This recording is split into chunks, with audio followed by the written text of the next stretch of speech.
السلام علیکم دوستوں، نئے آنے والے معزز سامعین سے گزارش ہے کہ جنہوں نے ابھی تک ہمارے چینل کو سبسکرائب نہیں کیا، برائے مہربانی ہمارے چینل کو سبسکرائب کریں اور بیل آئیکن کو ضرور پریس کریں تاکہ ہر نئی آنے والی ایپیسوڈ آپ کو بر وقت مل سکے۔ ناول سنیک سرکل، مصنف مظہر کلیم ایم اے، پارٹ 2، ایپیسوڈ 16۔ میں جانتا ہوں جناب کہ وہ سپر کالونی میں رہتے ہیں، وہاں فوجی پہرے کا سخت ترین انتظام ہے، لیکن سپر کالونی کی جنوبی طرف ایک وسیع میدان ہے، صرف خاردار تار کی باڑ لگائی گئی ہے، اور بس مجھے یقین ہے کہ عمران اور اس کے ساتھی اس خاردار تار والی باڑ کو توڑ کر اندر داخل ہوں گے۔ وہاں قریب ایک پرانا معبد بھی ہے جو ویران پڑا رہتا ہے، اس کے نیچے تہہ خانے بھی ہیں۔ ہم اگر ان تہہ خانوں میں ٹیلی ویو مشینری فٹ کر دیں تو ہم اس طرح عمران اور اس کے ساتھیوں کی نقل و حرکت آسانی سے ان تہہ خانوں کے اندر بیٹھ کر ہی دیکھتے رہیں گے، اور چونکہ وہ وسیع میدان ہے اس لیے جب چاہیں معبد سے نکل کر ان پر فائر بھی کھول سکتے ہیں۔ میجر ٹاڈ نے کہا، گڈ، تمہارا آئیڈیا بہترین ہے، اس میدان میں عمران اور اس کے ساتھیوں کا آسانی سے شکار کھیلا جا سکتا ہے، کرنل ڈیوڈ نے خوش ہوتے ہوئے کہا۔ پھر اس سے پہلے کہ میجر ٹاڈ کوئی جواب دیتا، دروازے پر دستک ہوئی۔ یس، کم ان، کرنل ڈیوڈ نے تیز لہجے میں کہا۔ دوسرے لمحے دروازہ کھلا اور ایک دبلا پتلا نوجوان ہاتھ میں ایک فائل اٹھائے اندر داخل ہوا۔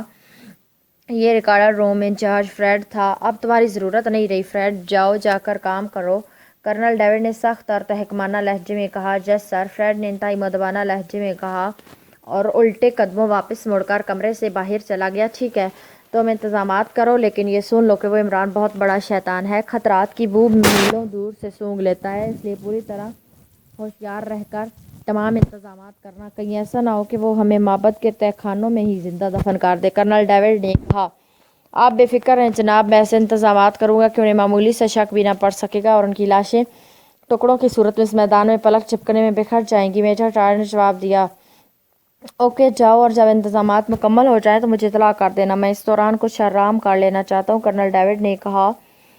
اور میجر ٹاڈ کرسی سے اٹھا، اس نے کرنل ڈیوڈ کو سلام کیا اور تیزی سے مڑ کر کمرے سے باہر نکل گیا۔ سیکرٹ سروس کے خفیہ ہیڈ کوارٹر کے انتہائی شاندار انداز میں سجے ہوئے وسیع اور عریض دفتر کی کرسی پر میجر ہیری بیٹھا ہوا تھا۔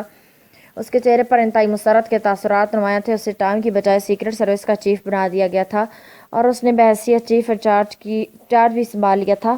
وزیر اعظم نے اسے طلب کر کے اسے خصوصی ہدایات دی تھی اور اس پر زور دیا تھا کہ وہ ہر وقت قیمت پر GP5 سے پہلے عمران اور اس کے ساتھیوں کا سراغ لگا کر ان کا خاتمہ کر دے، اور میجر ہیری نے ان سے وعدہ کیا تھا کہ وہ ایسا ہی کرے گا۔ وزیر اعظم نے اسے بتایا تھا کہ وہ اسپیشل سیل جس کے خلاف عمران اور اس کے ساتھی یہاں آئے ہوئے ہیں ختم کر دیا گیا ہے، اور اس کا باقاعدہ اعلان بھی اخبارات میں کرا دیا گیا ہے۔ اسپیشل سیل میں ٹریننگ لینے والے افراد کو، جن کا زیادہ تر تعلق فوج سے تھا، واپس ان کی یونٹوں میں بھیج دیا گیا ہے، جبکہ اسپیشل سیل کا انچارج میجر کوبرا اور اس کے 10 ساتھیوں کو سیکرٹ سروس میں شامل کر دیا گیا اور وہ اب میجر ہیری کے تحت کام کریں گے۔ اس وقت میجر ہیری میجر کوبرا کا یہ انتظار کر رہا تھا۔ میجر کوبرا کا اصل نام تو رونالڈ تھا، لیکن چونکہ اس کے بالوں کا سٹائل ایسا تھا کہ جیسا کوبرا پھن اٹھائے کھڑا ہو، اس لیے اسے سب میجر کوبرا کے نام سے پکارتے تھے۔ اب یہ نام اس قدر مشہور ہو چکا تھا کہ شاید میجر ہیری کوبرا بھی اپنا اصل نام بھول چکا ہو۔ میجر کوبرا اور میجر ہیری دونوں نے اکٹھی فوجی ٹریننگ حاصل کی تھی۔ ٹریننگ اکیڈمی میں وہ نہ صرف اکٹھے تھے بلکہ ہاسٹل میں بھی وہ ایک کمرے میں رہتے تھے۔ اس کے بعد دونوں نے اکٹھی کمانڈو ٹریننگ حاصل کی، مگر اس کے بعد میجر کوبرا نے ملٹری انٹیلیجنس جوائن کر لی، جبکہ میجر ہیری GP5 میں آ گیا تھا۔ ان کے درمیان انتہائی بے تکلفانہ اور گہرے دوستانہ تعلقات قائم تھے، اور اب ایک بار پھر وہ دونوں سیکرٹ سروس میں اکٹھے ہو گئے تھے۔ گو میجر ہیری اب چیف تھا، لیکن وہ جانتا تھا کہ میجر کوبرا اسے چیف صرف دوسروں کے سامنے ہی تسلیم کرے گا۔ اسے میجر کوبرا کی بے پناہ صلاحیتوں کا بخوبی علم تھا، اس لیے اس نے فوری طور پر میجر کوبرا کو سیکرٹ سروس کا سیکنڈ چیف تعینات کر دیا تھا، اور اس وقت وہ میجر کوبرا کے انتظار میں بیٹھا ہوا تھا۔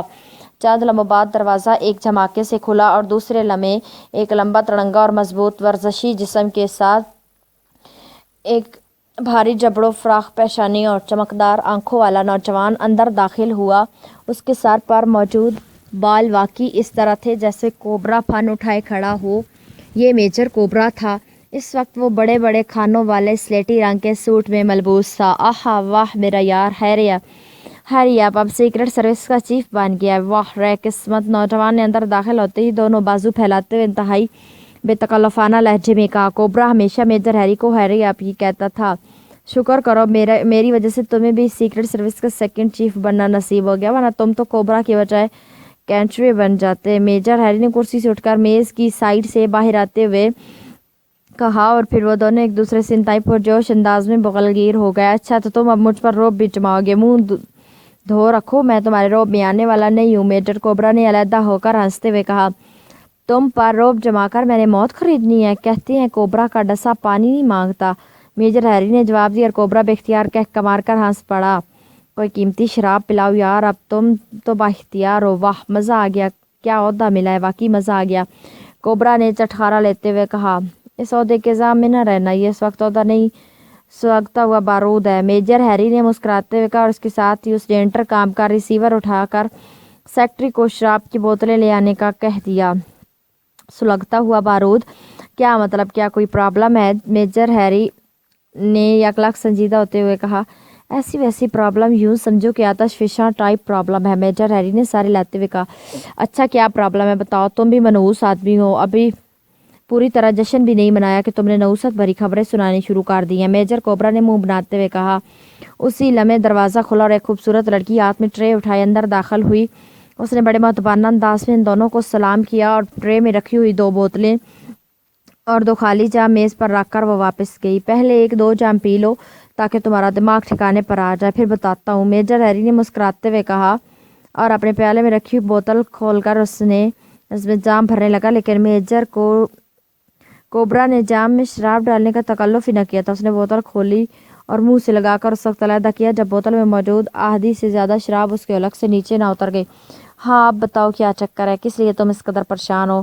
کوبرا نے ایک دھماکے سے بوتل کو میز پر رکھتے ہوئے کہا۔ تمہیں معلوم ہے کہ تمہارا اسپیشل سیل کیوں ختم کیا گیا ہے؟ ہیری نے مسکراتے ہوئے پوچھا۔ نہیں، صرف اتنا بتایا گیا کہ پالیسی بدل گئی ہے، اس لیے اسپیشل سیل کی ضرورت نہیں رہی، میجر کوبرا نے جواب دیتے ہوئے کہا۔ پالیسی نہیں بدلی بلکہ ایسا ایک خاص وجہ سے کیا گیا ہے، میں نے پوری تفصیل تمہیں بتاتا ہوں تاکہ تمہیں پوری طرح اس اہم معاملات سے واقفیت ہو جائے، میجر ہیری نے سنجیدہ لہجے میں کہا۔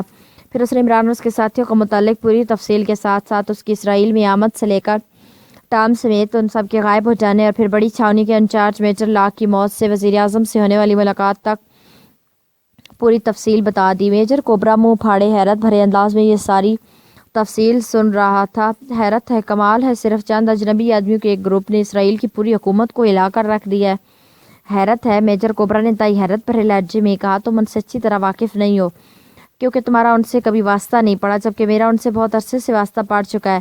میں تمہیں ان کے سابقہ کارنامے بتاتا ہوں تاکہ تمہیں معلوم ہو جائے کہ تم جنہیں چند اجنبی افراد کا گروپ کہہ رہے ہو وہ در حقیقت ایک ایسی چیز ہے، میجر ہیری نے کہا۔ وہ اور پھر اس نے عمران اور اس کی ساتھیوں کے سابقہ کارناموں کی تفصیل بتانی شروع کر دی اور اس کے کارنامے جب وہ کرنل ڈیوڈ کے ساتھ GP5 میں تھا، اور میجر کوبرا کا چہرہ ان کارناموں کی تفصیل سن کر جیسے پتھر کا ہو گیا ہو۔ اوہو، یہ تو واقعی دنیا کے انتہائی خطرناک ترین سیکرٹ ایجنٹ ہیں۔ اب مجھے احساس ہوا کہ حکومت کیوں بوکھلا گئی ہے، میجر ہیری کے خاموش ہوتے ہی میجر کوبرا نے کہا۔ اور سنو، وزیر اعظم صاحب نے حکم دیا کہ ہم نے ان لوگوں کا خاتمہ GP5 سے پہلے کرنا ہے اور فوری طور پر کرنا ہے، اس لیے میں تمہارے بے چینی سے انتظار کر رہا تھا تاکہ اس سلسلے میں لائحہ عمل تیار کیا جا سکے، میجر ہیری نے کہا۔ لیکن ہم انہیں تلاش کہاں کریں گے؟ میجر کوبرا نے حیران ہوتے ہوئے پوچھا۔ میں نے اس کا بندوبست بھی کر لیا ہے، ابھی تھوڑی دیر میں کوئی نہ کوئی اطلاع آ جائے گی، میجر ہیری نے مسکراتے ہوئے کہا۔ کیا بندوبست کیا ہے؟ کچھ مجھے بھی تو بتاؤ، میجر کوبرا نے چونک کر پوچھا۔ تمہیں میں نے بتایا کہ جب ٹام کے ساتھ مل کر ہم نے عمران اور اس کے ساتھیوں کو پکڑ لیا تھا تو کرنل ڈیوڈ اپنے ساتھیوں کے ساتھ انہیں ہم سے چھیننے آیا تھا، اسے تو بہرحال ٹام نے واپس جانے پر مجبور کر دیا تھا، لیکن ٹام اس بات پر پریشان ہو گیا تھا کہ آخر کرنل ڈیوڈ کو ہمارے متعلق بر وقت خبریں کیسے مل جاتی ہیں۔ چنانچہ مخصوص آلے سے سب کی چیکنگ کی گئی تو میرے لباس میں سے ایک وسیع رینج کا مخصوص ڈکٹا فون نکل آیا، جس پر سچی بات یہ کہ میں بے حد شرمندہ ہوا تھا۔ بہرحال واپس آ کر جب میں نے انکوائری کی تو مجھے پتہ چل گیا کہ یہ حرکت کرنل ڈیوڈ کے نئے اسسٹنٹ میجر ٹاڈ کی ہے، اس نے میرے ڈرائی کلینرز سے مل کر میرے لباس میں یہ ڈکٹا فون چھپایا تھا۔ میں نے جب اس ڈرائی کلینرز کو سزا کا خوف دلا کر اس پر آمادہ کیا کہ وہ اب میجر ٹاڈ کے خلاف میرے لیے کام کرے گا، کیونکہ جس ڈرائی کلینر سے میجر ٹاڈ کے کپڑے دھلتے ہیں یہ آدمی وہاں بھی پارٹ ٹائم کام کرتا ہے، چنانچہ میرے کہنے پر اس نے اس کے سارے لباسوں میں ایک مخصوص وسیع رینج کا ڈکٹا فون فٹ کر دیا ہوا ہے۔ اس کی رینج اتنی ہے کہ GP5 کے ہیڈ کوارٹر سے یہاں تک آسانی سے بات چیت سنی جا سکتی ہے۔ لیکن میجر ٹاڈ شاید ابھی واپس نہیں آیا. جیسے وہ واپس آئے گا ڈکٹا فون کا ریسیور کام کرنا شروع کر دے گا اور مجھے اطلاع مل جائے گی. میجر ہیری نے تیز لہجے میں کہا. لیکن کیا میجر ٹاڈ ان لوگوں کا سراغ لگا لے گا؟ میجر کوبرا نے کہا. ہاں مجھے یقین ہے کیونکہ وہ بے حد ہوشیار اور شاطر آدمی ہے اور پہلے وہ اس سیکشن کا انچارج تھا جس کا کام فلسطینیوں کے خلاف مخبری کرنا ہے. میجر ہیری نے جواب دیا اور میجر کوبرا نے اس بات میں سر ہلا دیا. تھوڑی دیر تک وہ شراب پیتے رہے کہ اچانک میز پر رکھے ہوئے انٹرکام کی گھنٹی بج اٹھی اور میجر ہیری نے چونک کر ریسیور اٹھا لیا. باس A1 نے کام شروع کر دیا ہے. دوسری طرف سے ایک آواز سنائی دی. اوکے میں آ رہا ہوں، میجر ہیری نے مسکراتے ہوئے کہا اور ریسیور رکھ کر وہ اٹھ کھڑا ہوا. آؤ کوبرا، میجر ٹاڈ GP5 کے ہیڈ کوارٹر پہنچ گیا ہے. شاید کوئی مطلب کی بات معلوم ہو جائے، میجر ہیری نے میجر کوبرا سے مخاطب ہو کر کہا اور میجر کوبرا اس بات میں سر ہلاتا ہوا اٹھ کھڑا ہوا. عمران، تنویر، صفدر اور کیپٹن شکیل ایک جیپ میں بیٹھے تیل ابیب کی فراق سڑکوں پر سے تیزی سے گزر رہے تھے. ڈرائیونگ سیٹ پر عمران تھا جبکہ اس کے ساتھ اگلی سیٹ پر صفدر اور عقبی سیٹ پر تنویر اور کیپٹن شکیل موجود تھے. وہ سب ایکریمی میک اپ میں تھے. اس وقت گو آدھی رات کا وقت تھا لیکن سڑکوں پر اس قدر رش تھا کہ جیسے یہاں کسی کو رات کا احساس ہی نہ ہوتا ہو. ایک چوک سے عمران نے جیپ کو دائیں طرف موڑا، پھر وہ ایک نسبتاً سنسان سڑک پر پہنچ گیا. ان سب کے جسموں پر گہرے رنگ کا سوٹ تھے. کیا وہ جوفسکی اکیلا رہتا ہے؟ اچانک عقبی سیٹ پر بیٹھے ہوئے تنویر نے پوچھا. اس کے بیوی بچے بھی ساتھ رہتے ہیں، اس کے علاوہ ملازموں کی پوری فوج ہے اور ساتھ ہی محافظوں کا پورا لشکر. عمران نے مسکراتے ہوئے جواب دیا. عمران صاحب، کیا یہ بہتر نہیں ہے کہ ہم اسے اغوا کر کے لے آنے کی بجائے اس سے وہیں پوچھ گچھ کر لیں؟ سائڈ سیٹ پر بیٹھے ہوئے صفدر نے کہا. یہ تو وہاں پہنچنے کے بعد حالات پر منحصر ہوگا، فی الحال تو وہاں تک پہنچنا اصل مسئلہ ہے، عمران نے کہا اور اس کے ساتھ ہی اس نے ایک سائڈ روڈ پر جیپ موڑی اور تھوڑا آگے جا کر اس نے جیپ کو ایک گھنے درخت کے نیچے روک دیا جہاں سے میدان پار کرنا ہوگا. پھر خاردار تاروں کی باڑ آئے گی اور اس کے بعد ہم سپر کالونی میں داخل ہو چکے ہوں گے. عمران نے جیپ سے نیچے اترتے ہوئے کہا اور ایک ایک کر کے باقی تینوں بھی نیچے اتر آئے. سامنے وسیع و عریض میدان نظر آ رہا تھا جہاں گپ اندھیرا چھایا ہوا تھا. بجلی کے 2-3 کھمبے تو موجود تھے لیکن ان پر لائٹ نہ تھی. وہ دور کوئی پرانا معبد ہے شاید. صفدر نے میدان کے قریب وسط میں ایک ہیولے کی طرف اشارہ کرتے ہوئے کہا. ہاں، کیا اسلحہ وغیرہ لے لیا ہے تم نے؟ عمران نے کہا تو سب ساتھیوں نے اس بات میں سر ہلا دیا. عمران نے جیب سے آٹومیٹک پسٹل نکال کر ہاتھ میں لیا، پھر اس طرح میدان کے اندر داخل ہو کر چلنے لگا جیسے رات کا کھانا کھانے کے بعد وہ چہل قدمی کے لیے اس میدان میں آئے ہوں. لیکن 2-4 قدم اٹھاتے عمران یکلک ٹھٹک کر رک گیا. کیا ہوا؟ تنویر نے چونک کر پوچھا. باقی ساتھی بھی ظاہر ہے رک گئے تھے. اس معبد میں لوگ موجود ہیں، میں نے کسی کی جھلک دیکھی ہے، عمران نے تشویش بھرے لہجے میں کہا. اس کا مطلب ہے کہ یہاں بھی خفیہ پہرہ موجود ہے، صفدر نے کہا اور عمران نے اس بات میں سر ہلا دیا. تو پہلے اس معبد کا آپریشن نہ مکمل کر لیا جائے؟ تنویر نے بے چین سے لہجے میں کہا. لیکن اگر فائرنگ کرنی پڑی تو سپر کالونی کی حفاظتی فوج ہوشیار ہو جائے گی اور اس کے بعد ہمارا آپریشن ناممکن ہو جائے گا. آؤ میرے ساتھ، ہمیں فوری واپس جانا ہوگا، عمران نے کہا اور تیزی سے مڑ کر واپس ایک سائڈ پر کھڑی جیپ کی طرف بڑھ گیا. چند لمحوں بعد جیپ انہیں اٹھائے انتہائی تیز رفتاری سے واپس سڑکوں پر دوڑتی ہوئی آگے بڑھی چلی جا رہی تھی. کافی لمبا چکر کاٹ کر وہ سپر کالونی کی شمالی سمت پہنچ گئے. عمران نے جیپ ایک بار پھر ایک درخت کے نیچے روکی اور باقی ساتھیوں کو نیچے اترنے کا مشورہ دیا. وہ جیپ سے نیچے کود آیا. وہاں سے تھوڑی دور ہی کالونی کا سائڈ گیٹ تھا جہاں تیز روشنی ہو رہی تھی اور 2 مشین گنوں سے مسلح فوجی وہاں کھڑے تھے. لوہے کا راڈ ٹریفک کو روکنے کے لیے لگایا گیا تھا. ایک سائڈ پر ایک بڑا سا کمرہ تھا جس کے روشن دانوں سے روشنی چھن چھن کر باہر آ رہی تھی. زیادہ سے زیادہ اندر کمرے میں بھی 2 ہی آدمی ہوں گے، ہم نے ان پر قابو پانا ہے، عمران نے کہا اور جیب سے سائلنسر نکال کر اس نے آٹومیٹک پسٹل کی نال پر اسے فٹ کرنا شروع کر دیا. باقی ساتھیوں نے بھی اس کی پیروی شروع کر دی. جب ان سب کے مشین پسٹلوں پر سائلنسر فٹ ہو گئے تو عمران نے انہیں اپنے پیچھے آنے کا اشارہ کیا اور وہ پسٹل جیب میں رکھے درخت کے نیچے پھیلے ہوئے اندھیرے سے باہر نکلے اور تیز تیز قدم اٹھاتے ہوئے گیٹ کی طرف بڑھنے لگے. تھوڑا آگے بڑھتے انہیں شاید مسلح فوجیوں نے دیکھ لیا کیونکہ انہوں نے فوری طور پر کاندھے سے لٹکی ہوئی مشین گنیں اتار کر ہاتھوں میں لے لی تھی. کون ہو تم؟ وہیں رک جاؤ، ان میں سے ایک نے چیخ کر کہا. گھبراؤ نہیں، ہم دوست ہیں، عمران نے اونچی آواز میں کہا لیکن اس نے اپنے قدم نہ روکے تھے. اسی لمحے 2 اور فوجی بھی جن میں سے ایک کیپٹن تھا کمرے سے باہر آ گئے. ان کے ہاتھوں میں ریوالور تھے. ہمارا تعلق ایکریمین سفارت خانے سے ہے اور ہمیں مسٹر مائیکل چیف سیکرٹری صاحب سے فوری طور پر ملنا ہے. ہم نے ان سے فون پر بات کیا اور انہوں نے کہا کہ ہم جنوبی گیٹ پر آ جائیں. وہ اپنی کار وہاں بھیج کر ہمیں بلوا لیں گے اور یہ ہدایت بھی انہی کی تھی کہ ہم اپنی کار کالونی کے گیٹ سے کافی دور چھوڑ کر پیدل گیٹ تک آئیں تاکہ مسلح محافظ ہمیں بآسانی دیکھ سکیں. عمران نے کچھ قریب پہنچنے پر خالصتاً ایکریمین لہجے میں بات کرتے ہوئے کہا، تم وہیں رکو، میرا آدمی پہلے تمہاری تلاشی لے گا۔ کیپٹن نے اونچی آواز میں کہا اور اس کے ساتھ ہی اس نے مڑ کر ایک سپاہی کو آگے جا کر ان کی تلاشی لینے کا حکم دیا اور سپاہی مشین گن کو کاندھے پر لگا کر تیزی سے عمران اور اس کے ساتھیوں کی طرف بڑھنے لگا۔ ہم معزز سفارتکار ہیں، کوئی چور یا ڈاکو تو نہیں کہ یہاں کھلی جگہ پر ہماری تلاشی لے رہے ہو؟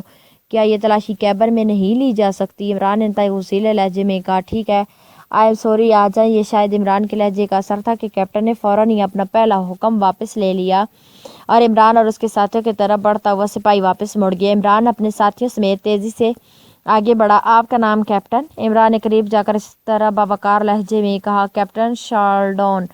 کیپٹن نے جواب دیا، شکریہ، میرا نام رچرڈ ہے اور میں ایکریمین سفارت خانے میں 3rd سیکرٹری ہوں۔ یہ میرے ساتھی ہیں، اندر آپ بے شک ہمارے جس طرح چاہیں تلاشی لے لیں۔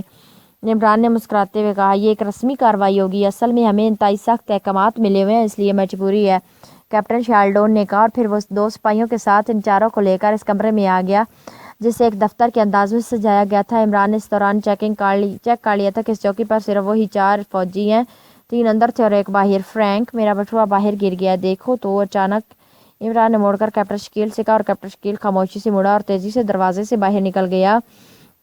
صرف گردنیں ہی ٹوٹنی چاہیے یکلخت، عمران نے اپنی مقامی زبان میں اپنے ساتھیوں سے کہا۔ پھر اس سے پہلے کہ کیپٹن شارلڈون اور اس کے 2 ساتھی کچھ سمجھتے، عمران، صفدر اور تنویر یکلخت اچھل کر ان پر ٹوٹ پڑے۔ عمران کا شکار اس کے سامنے کھڑا کیپٹن شارلڈون تھا، جبکہ کیپٹن شارلڈون اور اس کے ساتھی مطمئن انداز میں کھڑے ہوئے تھے، اس لیے وہ سرے سے سنبھل ہی نہ سکے۔ 3 گٹی گٹھی چیخوں کے ساتھ ہی گردنیں ٹوٹنے کی مخصوص آوازوں کے ساتھ ہی وہ تینوں فرش پر بچھے ہوئے میٹ پر پڑے پھڑک رہے تھے۔ اسی لمحے کیپٹن شکیل بھی باہر والے فوجی کو کاندھے پر اٹھائے اندر داخل ہوا۔ میں نے اسے صرف بے ہوش کیا ہے، کیپٹن شکیل نے اسے فرش پر اٹھاتے ہوئے کہا، گردن توڑ دو اور اس کی یونیفارم اتار کر خود پہن لو، جلدی کرو، اور باقی ساتھی بھی یونیفارمز پہن لیں۔ تنویر، تم جا کر درخت کے نیچے کھڑی جیپ کو یہاں لے آؤ، ورنہ اسے مشکوک سمجھا جا سکتا ہے۔ عمران نے تیز لہجے میں ہدایات دیتے ہوئے کہا اور وہ سب عمران کی ہدایات کے مطابق حرکت میں آ گئے۔ تنویر جب جیپ لے کر واپس آیا تو اس وقت عمران، کیپٹن شارلڈون اور باقی ساتھی بھی یونیفارمز پہن چکے تھے۔ جس کو یونیفارم کھلی تھی اس نے اسے لباس کے اوپر پہن لیا تھا، جس کو تنگ تھی اس نے اپنا لباس اتار کر اسے پہن لیا تھا۔ بہرحال غور سے دیکھنے پر ہی ان کی صحیح فٹنگ نہ ہونے کا پتہ چلتا تھا، ورنہ عام حالات میں چیک نہ ہو سکتے تھے۔ تنویر نے وہیں آ کر یونیفارم پہننی شروع کر دی۔ تنویر اور میں جیپ میں بیٹھ کر جوفسکی کی رہائش گاہ پر جائیں گے، جبکہ تم دونوں نے یہیں پہرا دینا ہے، البتہ میک اپ بدل لو۔ عمران نے جیپ کی سائڈ سے اٹھا کر نیچے موجود ڈبے سے میک اپ باکس نکالتے ہوئے کہا، اور پھر پہلے عمران نے شارلڈون کا میک اپ اپنے اوپر کیا، پھر اس نے ایک سپاہی کا میک اپ تنویر کے چہرے پر کر کے میک اپ باکس صفدر کے حوالے کیا اور تنویر کو جیپ پر بیٹھنے کا اشارہ کرتے ہوئے وہ گھوم کر جیپ کی دوسری طرف کو بڑھ گیا جس طرف ڈرائیونگ سیٹ تھی۔ چند لمحوں بعد جیپ سپر کالونی کی فراخ سڑکوں پر دوڑتی ہوئی آگے بڑھی چلی جا رہی تھی۔ وہاں چوکوں پر اور تقریباً ہر کوٹھی کے گیٹ پر فوجیوں کا مسلح پہرا نظر آ رہا تھا، لیکن اس نے کسی بھی تعارض نہ کیا تھا اور اطمینان سے آگے بڑھتے چلے گئے تھے۔ عمران چونکہ سپر کالونی کے اندرونی نقشے کو چیک کر چکا تھا، اس لیے وہ تیزی سے جیپ بھگاتا تھوڑی دور بعد ایک منزلہ لیکن وسیع رقبے میں پھیلی کوٹھی کے بند گیٹ پر پہنچ چکا تھا۔ گیٹ پر جوفسکی کے نام کی پلیٹ موجود تھی، لیکن وہاں گیٹ پر 2 کی بجائے 4 مسلح فوجی موجود تھے۔ جیپ کو گیٹ کی طرف آتے دیکھ کر وہ چاروں ہی چوکنا ہو گئے۔ عمران نے جیپ گیٹ کے قریب جا کر روکی اور پھر اچھل کر نیچے اتر آیا۔ تنویر بھی نیچے آ گیا تھا۔ چونکہ عمران کیپٹن شارلڈون کی یونیفارم میں تھا، اس لیے فوجی سپاہیوں نے اس کے جیپ سے نیچے اترتے اسے باقاعدہ فوجی انداز میں سلوٹ کیا۔ گیٹ کھولو، میں نے مشیر صاحب سے ملنا ہے، انتہائی ایمرجنسی مسئلہ، عمران نے کیپٹن شارلڈون کے لہجے میں اور انداز میں بات کرتے ہوئے کہا۔ سوری سر، اس وقت تو ملاقات ناممکن ہے، بڑے صاحب تھوڑی دیر پہلے ہی سوئے ہیں، ایک سپاہی نے منہ بناتے ہوئے کہا۔ اوہ اچھا، کوئی تو ان کے بعد بھی یہاں کا انچارج ہوگا، اس سے ہی ملوا دو، میں نے کہا کہ اٹ از ایمرجنسی، عمران نے انتہائی بے چین سے لہجے میں کہا۔ بٹلر مارٹن ہے، وہ بھی جاگ رہا ہوگا، ایک سپاہی نے دوسرے سے مخاطب ہو کر کہا۔ چلو اسی سے فون پر بات کرا دو، عمران نے جلدی سے کہا۔ آئیے جناب، ادھر کیبن میں، سپاہی نے سر ہلاتے کر گیٹ کی ایک سائڈ پر بنے ہوئے چھوٹے سے کیبن کی طرف بڑھ گیا۔ فائر، عمران نے یکلخت مڑ کر اپنے پیچھے کھڑے تنویر سے آہستہ سے کہا اور دوسرے لمحے ٹھس ٹھس کی تیز آوازوں کے ساتھ ہی وہ چاروں مسلح فوجی ہلکی سی چیخیں مارتے ہوئے زمین پر پڑے تڑپ رہے تھے۔ ان کی لاشیں کیبن میں ڈالنی ہیں، عمران نے کہا اور تیزی سے آگے بڑھ کر اس نے 2 پھڑکتے ہوئے فوجیوں کو بازوؤں سے پکڑ کر گھسیٹا اور بجلی کی سی تیزی سے آگے لا کر انہیں کیبن میں اچھال دیا۔ تب تک وہ ختم ہو چکے تھے۔ تنویر نے بھی اس کی پیروی کی